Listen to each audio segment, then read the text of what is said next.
The life of Barron Trump is often reduced to headlines about his status or his father's political career, yet a deeper, more analytical perspective reveals a human story defined by the complex loss of anonymity. Born into the rarefied world of Manhattan, his early childhood was shielded by the insulation of immense wealth, allowing for a semblance of typical growth. However, the trajectory of his life shifted irrevocably the moment the private sphere of his home life collided with the unpredictable, high-stakes nature of national politics. When we examine his path, we are not simply looking at the son of a famous figure, we are observing a long-term case study in the involuntary relinquishment of a private identity. The fundamental transformation occurred not merely when he changed his residence, but when his existence became tethered to the machinery of a global public narrative, permanently blurring the lines between a personal life and a public persona. To truly understand his experience, one must apply the lens of developmental psychology to a child raised in the intense glare of the public eye. Most adolescents navigate their development by testing boundaries and establishing an identity distinct from their parents. For Barron, those boundaries were not social or metaphorical, they were physical and enforced by federal security protocols.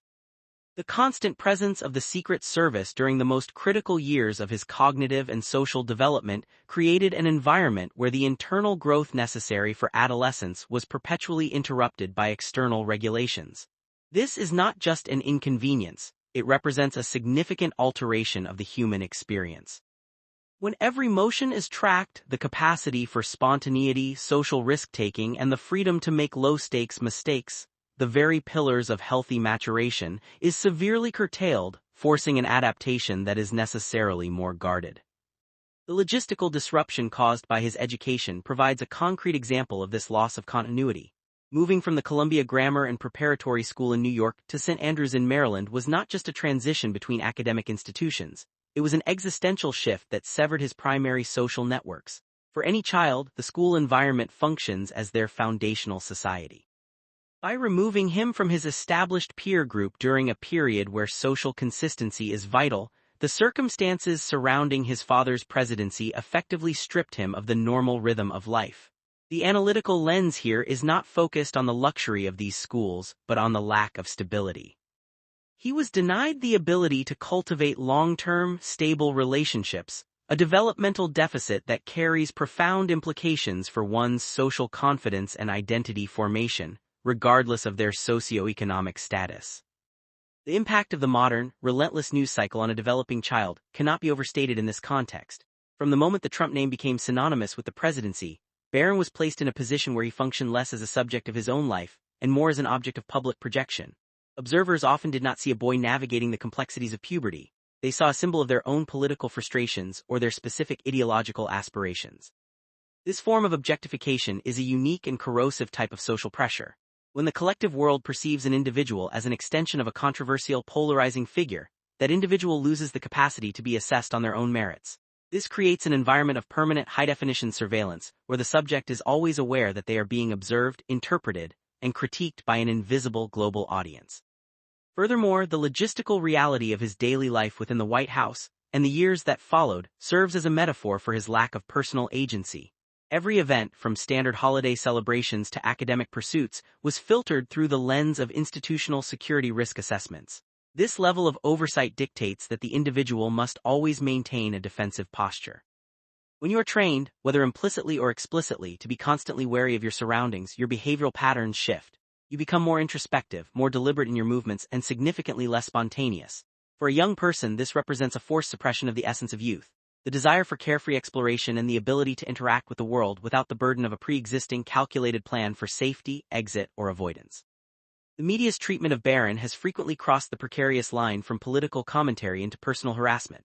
An analysis of the digital landscape reveals a troubling pattern where the traditional child of a politician protection barrier is frequently ignored when that politician is Donald Trump. We witnessed this in the way his name was invoked in comedy, journalism, and academic circles as a way to reach his father. When a public figure, regardless of their age, becomes a convenient shorthand or a punchline for political satire, it dehumanizes them. This is a critical sociological observation. When the media treats a private individual as a public character, it justifies a level of scrutiny that would be rightfully identified as abusive in any other context, creating a climate where the target has no legitimate avenue for recourse. We must also analyze the impact of internet conspiracy culture on his personal well-being.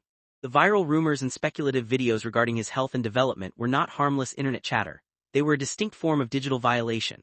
By pathologizing his demeanor and attempting to diagnose his personality from a distance, the internet community exercised a strange, entitled form of control over his life. This phenomenon reflects a broader cultural dysfunction where the public believes they have a proprietary interest in the private lives of those in the spotlight. In Barron's case, this was amplified by the extreme political polarization of the era. His image became a convenient battlefield, and his personhood was merely collateral damage in a conflict that he did not choose and from which he could not escape. The transition into his late teens marked a shift, but not necessarily one toward greater freedom. While many young adults view 18 as the ultimate milestone of independence, for Barron, it served as a signal to observers that he was now fair game. The discourse in some media sectors shifted to suggest that because he had reached legal adulthood, the public no longer needed to exercise restraint in how they discussed him. This is a fascinating sociological shift, where the media effectively redefined the boundaries of acceptable behavior based on a technical age limit, despite the fact that his lived reality remained heavily restricted by security protocols. It highlights how the public's desire to dismantle or criticize the Trump legacy often outweighs the basic ethical imperative to treat the younger generation with individual respect. His choice to enroll at New York University, and his subsequent move to the Washington campus indicate a desire to carve out an independent path within the professional and academic world. However, the reality of his existence remains tethered to the gravitational pull of his family's public life.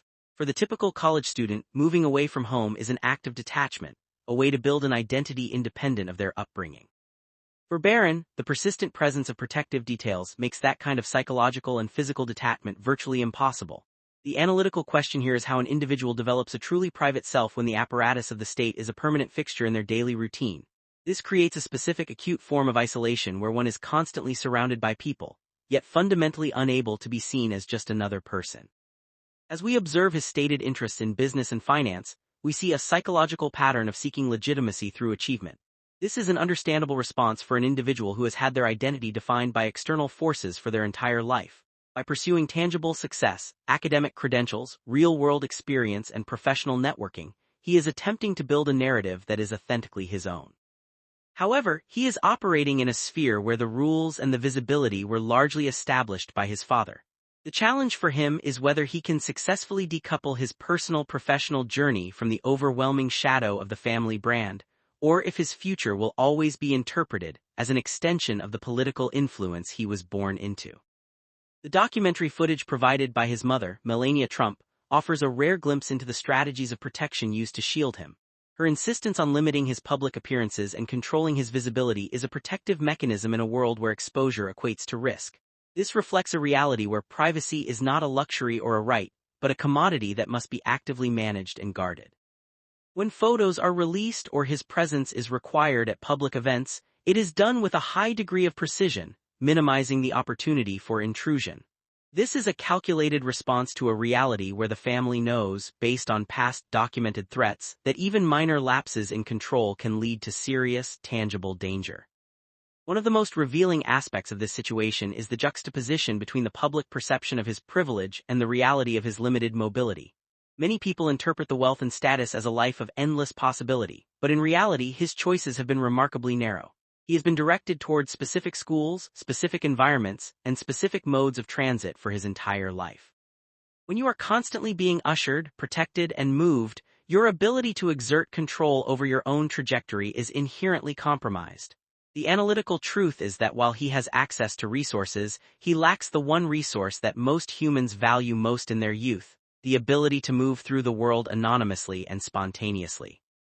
The incident in 2023 involving threats against him was a sobering reminder of why those protections exist. It moved the conversation away from abstract political pressure and into the realm of very real physical danger. When a private citizen is targeted in such a specific way, it confirms the suspicion that the familial name acts as a lightning rod for dangerous individuals. For Barron, this must reinforce the lesson he has been learning since age 10, that the public world is not just a place of observation but a place of potential threat. This knowledge creates a permanent psychological filter through which he must view all human interactions, making the act of trust a more complex and calculated endeavor than it is for his peers. Looking at his life as an adult, we must ask if the normalization he seeks is even possible. The term normal implies a lack of excessive attention, a freedom of movement, and a degree of social anonymity. Given the current trajectory of his family's influence in American politics, it is highly probable that his life will continue to be a subject of intense public analysis. Even if he were to choose a path completely disconnected from politics, the association with the Trump name acts as a permanent descriptor in the minds of the public. He is, in a sense, a prisoner of his own surname, where every professional success and every personal transition will be viewed through the framework of his father's past and present activities. The role of the documentary as a medium for his image management is also a critical point. By using the film to show only carefully curated segments of his life, his family is participating in the creation of a public narrative that fights against the misinformation and rumors that have followed him for years. This is a classic PR move, but in his case, it serves a defensive purpose. By controlling the information flow, they are attempting to present a version of Barron that is human, relatable, and, most importantly, safe. It is an effort to reclaim the narrative from the speculators who have spent years trying to define him, and it suggests a transition into an era where he may take a more active role in managing his own image. His intelligence and drive are frequently cited by those who know the family, and these traits are essential for survival in his environment. Being smart and resourceful in the context of the Trump family likely means having a high degree of situational awareness, knowing who to trust, knowing how to interpret the motivations of those around you, and understanding the power dynamics of the world you inhabit. These are not necessarily skills a typical 20-year-old possesses, but they are survival skills for someone in his position. His ambition to build a name for himself suggests a desire for self-actualization, a way to move beyond the identity that was assigned to him by the media and his father's legacy. We must also consider the role of his mother in this process of separation. Her focus on shielding him from the fallout of the various legal and political crises involving the family has been the defining feature of his upbringing. This maternal instinct to create a safe space within a chaotic structure is likely the only reason he was able to maintain any semblance of stability. As he moves further into adulthood, the question will be whether this shielding effect continues or if he will find the need to step fully into the light of his own choosing. His recent academic moves suggest he is looking for a middle ground, engaging in the world but maintaining a significant distance from its most chaotic elements. The pattern of his life, school, security, disruption, and adjustment has become his baseline. What looks like inconsistency to an outside observer might actually be a consistent strategy of survival. He has learned to adapt to new environments quickly, to operate under the shadow of heavy security, and to live with the knowledge that he is constantly being watched. This creates a specific type of resilience. While we might look at his life and see what he has missed, we should also acknowledge the strength required to navigate a life where the expectation of privacy has been completely stripped away. He is an individual who has had to grow up in a very literal sense under a microscope. The future of Barron Trump will likely be defined by a tension between his personal desire for autonomy and the inescapable reality of his family's status. If he chooses to remain in the public eye, he will be subject to the same intensity of critique as his father. If he chooses to retreat, the media will likely fill the void with speculation. He is in a position where there is no easy path, and that perhaps is the defining tragedy of his public life. He has had to learn to build a life in the cracks of a foundation that was poured for someone else, managing expectations and dangers that the vast majority of people never have to encounter. Ultimately, whether Barron Trump can build a normal life is perhaps the wrong question, because that threshold for normalcy has been moved so far that it is likely unreachable. A more interesting question is whether he can find personal satisfaction and a sense of identity that he owns completely. He is currently at the age where most people are starting to experiment with who they want to be, but he is doing so while carrying the weight of a decade of public life. His ability to synthesize these experiences, to discard what does not serve him, and to carve out a professional and personal life that feels authentic will be the true measure of his success. The story of his life is not finished. It is currently in a state of transition where he is finally becoming the primary author of his own narrative, even if the surrounding environment remains as crowded as ever.